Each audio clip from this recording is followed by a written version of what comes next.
नमस्कार साथियों, मैं कल्पना स्वागत करती हूँ आप सभी का नेरी स्टडी में। कैसे हैं आप सभी? आशा करती हूँ कि आप सभी अच्छे से रिवीजन कर पा रहे होंगे और जितना भी मैं पढ़ा रही हूँ उसको आप नोट ज़रूर कर रहे होंगे, क्योंकि अगर एग्ज़ाम के पॉइंट ऑफ व्यू से देखें तो जो भी चीज़ें मैं आपको पढ़ा रही हूँ वो सारी की सारी बहुत ही ज़्यादा इम्पॉर्टेंट बन जाती हैं। तो आप उन सभी को नोट करते रहें। स्टैटिक जीके का जितना पार्ट है उसे ज़्यादा से ज़्यादा रिवीजन करते रहें, क्योंकि आजकल एग्ज़ाम्स में स्टैटिक जीके का जो पार्ट है वो बहुत ही अहम भूमिका निभा रहा है। तो प्लीज़ उसे नोट करते रहें और रिवाइज करते रहें। आज का जो वीडियो है जो मैं आपके लिए लेकर के आई हूँ ये आधारित है वन लाइनर क्वेश्चन से। आपको पता है मैंने एक नया सेशन आपके लिए स्टार्ट किया है जिसमें हम 10 वन लाइनर क्वेश्चंस को डिस्कस करते हैं, और ये 10 वन लाइनर क्वेश्चंस में आपको कितने आते हैं ये आप मुझे कमेंट बॉक्स में ज़रूर बताएंगे। तो इससे क्या पता चलता है? इससे हमें पता चलता है कि हम कितने पानी में हैं, हमें कितना नॉलेज है कि हम बिना ऑप्शंस के भी कोई भी क्वेश्चन आसानी से कर सकते हैं। इन क्वेश्चन से हमें यही पता चलता है।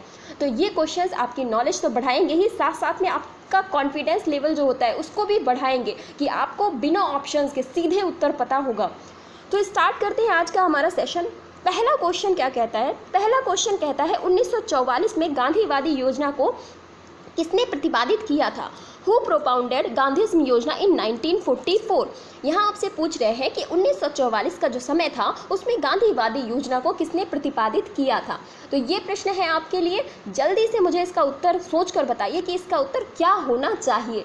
आपने इसके बारे में कुछ तो पढ़ा ही होगा। तो मैं आपको बताना चाहूँगी जो गांधीवादी योजना है वो आर्थिक नियोजन से संबंधित है।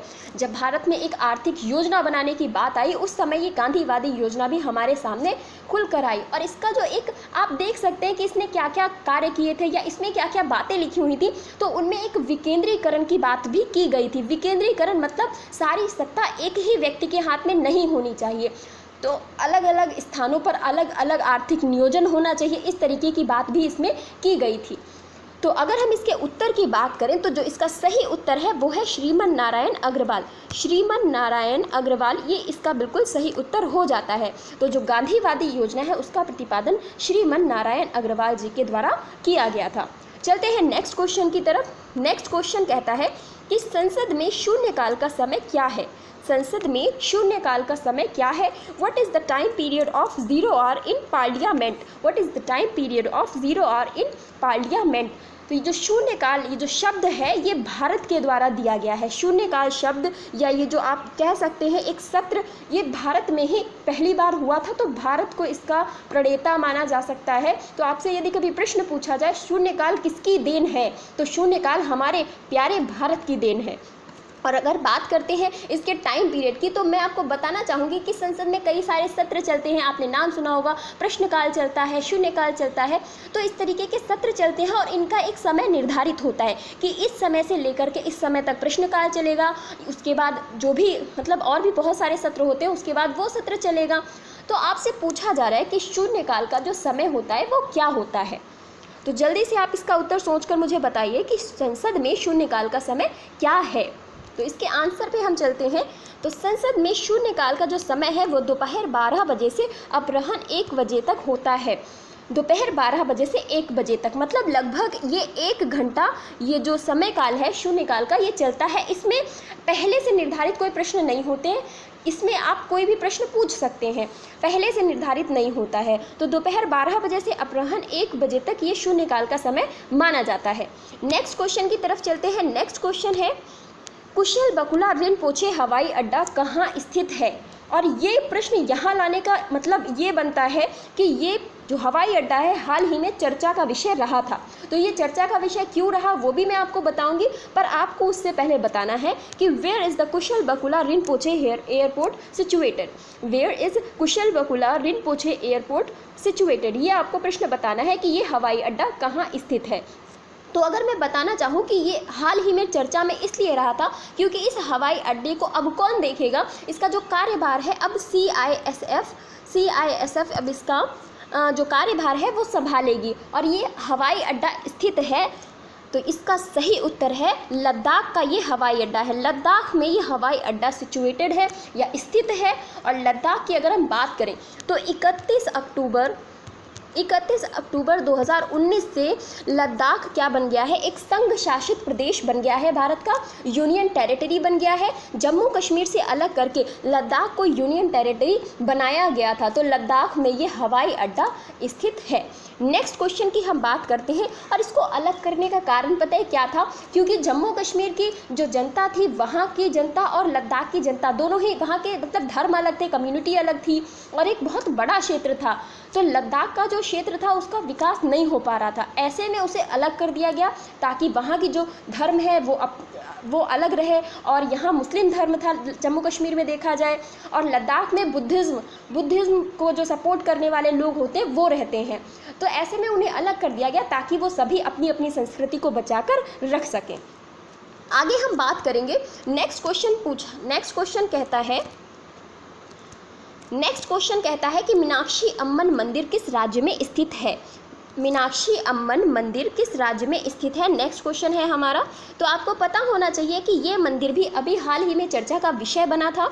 तो Meenakshi Amman temple is situated in which state, ये किस राज्य में स्थित है, आपको बस इतना बताना है। और इसके चर्चा का विषय इसलिए था ये मंदिर, क्योंकि काफ़ी समय के बाद, जब से लॉकडाउन लगा था उसके बाद से अभी हाल ही में ये मंदिर खोला गया है, तो अब यहाँ पर लोग दर्शन कर सकेंगे, इसीलिए ये थोड़ा चर्चा का विषय बना हुआ था मीनाक्षी अम्मन मंदिर। तो मीनाक्षी अम्मन मंदिर है तमिलनाडु में स्थित है। ये मीनाक्षी अम्मन मंदिर हमारे जो तमिलनाडु राज्य है वहाँ पर ये स्थित है। तो तमिलनाडु में कौन सा मंदिर स्थित है, मीनाक्षी अम्मन मंदिर। नेक्स्ट क्वेश्चन हम देखेंगे। नेक्स्ट क्वेश्चन पूछा जा रहा है आपसे कि अजूरे किस कंपनी का क्लाउड कंप्यूटिंग प्लेटफॉर्म है। अजूरे is the cloud computing platform of which company. अजूरे किस कंपनी का क्लाउड कंप्यूटिंग प्लेटफॉर्म है, ये आपसे पूछा जा रहा है। और क्लाउड कंप्यूटिंग एक टर्म होता है, तो इसके मतलब आपसे बस ये पूछा जा रहा है, ये अजूरे एक क्लाउड कंप्यूटिंग प्लेटफॉर्म है, ये किस कंपनी का प्लेटफॉर्म है। तो आपने यदि पढ़ा होगा तो आप इसका उत्तर बिल्कुल दे पाएंगे। तो मैं बताना चाहूँगी ये किस कंपनी का क्लाउड कंप्यूटिंग प्लेटफॉर्म है, तो ये माइक्रोसॉफ्ट का ये क्लाउड कंप्यूटिंग प्लेटफॉर्म है। माइक्रोसॉफ्ट इसका बिल्कुल सही उत्तर हो जाता है। और माइक्रोसॉफ्ट की अगर हम बात करें तो 4 अप्रैल 4 अप्रैल 1975 में 1975 में 4 अप्रैल 1975 में माइक्रोसॉफ्ट की स्थापना हुई थी। और हेडक्वार्टर की बात करें तो अमेरिका के वॉशिंगटन डीसी में इसका हेडक्वार्टर है। संस्थापक की बात करें तो Bill Gates and Paul Allen इसके संस्थापक हैं। और अगर हम चेयरमैन या अध्यक्ष की बात करें तो जॉन विंडेल थॉमसन इसके अध्यक्ष हैं। सीईओ है सत्य नडेला। तो ये सारी चीज़ें आपको माइक्रोसॉफ्ट के बारे में पता होनी चाहिए। और क्लाउड कंप्यूटिंग होता क्या है कि ये एक इंटरनेट आधारित प्रक्रिया है, और क्लाउड एप्लीकेशन का इस्तेमाल है कि मतलब क्लाउड एप्लीकेशन का इस्तेमाल है, एक क्लाउड इंटरनेट आधारित प्रक्रिया है। और गूगल ऐप्स इसका उदाहरण है। आप इसका उदाहरण अगर हम देखेंगे कि कौन अजूरे के अंतर्गत मतलब क्लाउड कंप्यूटिंग में कौन कौन से आ सकते हैं, तो गूगल ऐप्स भी इसी का उदाहरण हो जाता है। नेक्स्ट हम देखेंगे। नेक्स्ट क्वेश्चन क्या कहता है। नेक्स्ट क्वेश्चन कहता है कि रामसर कन्वेंशन की शुरुआत कब हुई थी। रामसर जो कन्वेंशन है इसकी शुरुआत कब हुई थी। When was Ramsar convention started. तो ये आपने सुना ज़रूर होगा कहीं ना कहीं यदि आप पढ़ते हैं। तो रामसर कन्वेंशन जो कि संबंधित है जो आर्द्र भूमि होती हैं, जो वेटलैंड्स होते हैं, इनसे ये संबंधित कन्वेंशन है। ईरान से ये प्रारंभ हुआ था। ईरान में एक रामसर जगह स्थित है, वहाँ से ये कन्वेंशन की शुरुआत हुई थी। और कब इसकी शुरुआत हुई थी तो इसका आंसर देख लेते हैं। 1997 में 1997 में इसकी शुरुआत हुई थी ईरान से। और ईरान का ये एक शहर है रामसर। तो यहीं से इस रामसर कन्वेंशन की शुरुआत हुई थी जो संबंधित है वेटलैंड से, वेटलैंड के संरक्षण से। क्योंकि अगर वेटलैंड को हम देखें तो जैव विविधता का एक बहुत बड़ा क्षेत्र होता है, तो उसको बचाना बहुत ज़रूरी है। वहाँ पर कई सारे ऐसे आप देख सकते हैं जैविक विविधताएं पाई जाती हैं, तो उन्हें बचाना बहुत ही ज़्यादा ज़रूरी है हमारे वातावरण के लिए। इसीलिए ये ईरान कन्वेंशन जो रामसर कन्वेंशन लाया गया था, और ये वेटलैंड से संबंधित है। नेक्स्ट हम देखेंगे। 7th क्वेश्चन कहता है कि इंडिया पॉजिटिव के लेखक कौन है। Who is the author of the book India positive. Who is the author of the book India positive. तो इंडिया पॉजिटिव के आपसे लेखक पूछे जा रहे हैं। अगर आपने ये पुस्तक का नाम सुना है, क्योंकि ये पुस्तक बहुत पुरानी नहीं है, 2019 में ही ये पुस्तक लिखी गई है या लॉन्च की गई है, तो ये पुस्तक बहुत ही ज़्यादा पुरानी नहीं है, आपको इसके बारे में पता होना चाहिए। तो इंडिया पॉजिटिव के लेखक हैं चेतन भगत। जी हाँ, चेतन भगत इसका बिल्कुल सही उत्तर है। और चेतन भगत की आपने बहुत सारी बुक्स सुनी होंगी, हाफ गर्लफ्रेंड, इस तरीके की, तो ये चेतन भगत की पुस्तक है जिसका नाम है इंडिया पॉजिटिव। 2019 में ये लॉन्च की गई थी, 2019 में। नेक्स्ट हम देखेंगे 8वां प्रश्न कहता है कि सौम्यनाथ टैगोर द्वारा स्थापित दल कौन सा था? Which party was established by Saumyanath Tagore? Saumyanath Tagore द्वारा स्थापित दल कौन सा था? तो यदि आपको इसका आंसर पता है तभी आप इसका उत्तर दे पाएंगे। तो सौम्यनाथ टैगोर द्वारा स्थापित दल कौन सा था? चलिए इसका उत्तर देख लेते हैं। इसका उत्तर है क्रांतिकारी साम्यवादी दल। क्रांतिकारी साम्यवादी दल 1934 में ये स्थापित किया गया। और किसके द्वारा स्थापित किया गया? सौम्यनाथ टैगोर जी के द्वारा। क्रांतिकारी साम्यवादी दल, ये साम्यवादी दल से अलग होकर के इन्होंने एक अपना नया दल बनाया था, क्रांतिकारी साम्यवादी दल। किसके द्वारा स्थापित किया गया? सौम्यनाथ टैगोर के द्वारा। और कब स्थापित किया गया? तो 1934 में ये स्थापित किया गया था। नेक्स्ट क्वेश्चन हम देखते हैं। नेक्स्ट क्वेश्चन क्या कहता है, और ये क्वेश्चन बहुत इंपॉर्टेंट है, आपको इसका आंसर आना ही चाहिए कि यदि कोई मानवीय रोग विश्व के बृहत क्षेत्र में फैलता है तो उसे क्या कहते हैं? यदि कोई मानवीय रोग जो मानवों को होता है, तो मानवीय रोग बृहत क्षेत्र में, बहुत बड़े क्षेत्र में फैलता है तो उसे क्या कहते हैं? What is the human disease called when it spreads world wide? What is the human disease called when it spreads world wide?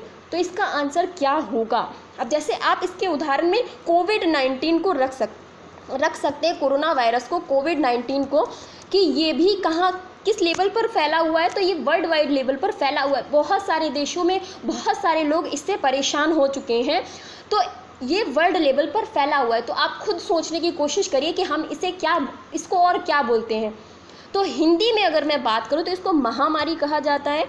और इस समय आपने पेंडेमिक शब्द बहुत सुना होगा, पेंडेमिक शब्द, तो इसको पेंडेमिक बोलते हैं। जब कोई मानवीय रोग एक बृहत क्षेत्र में फैल जाता है तब उसको पेंडेमिक बोला जाता है, महामारी घोषित कर दिया जाता है। और WHO ने कोविड-19 को भी महामारी घोषित कर दिया है। आगे हम बात करेंगे आज का हमारा आखिरी प्रश्न, और आखिरी प्रश्न कहता है भारत में किसने आमदनी पर कर की शुरुआत की थी? Who has started income tax in India? Bharat में किसने आमदनी पर कर की शुरुआत की थी? तो who has started income tax in India? Income tax के बारे में आपने बहुत सुना होगा। इनकम टैक्स बहुत सारे लोग भरते भी होंगे जिनकी आय अधिक होगी। तो आपको पता होना चाहिए कि भारत में किसने इनकम टैक्स की शुरुआत की थी। अब जो भरते होंगे ना, उनको ये लग रहा होगा कि पता नहीं किसने इसकी शुरुआत कर दी, क्यों शुरुआत कर दी। तो आज आप जान लीजिए कि कौन वो व्यक्ति हैं जिन्होंने ये महान कार्य किया था, इनकम टैक्स की शुरुआत की थी। तो इसका जो आंसर है वो देख लेते हैं, जेम्स विल्सन। जाहिर सी बात है अंग्रेजी होंगे, तो जेम्स विल्सन ने ये जो इनकम टैक्स की शुरुआत भारत में की थी। तो जेम्स विल्सन इसका बिल्कुल सही उत्तर हो जाता है।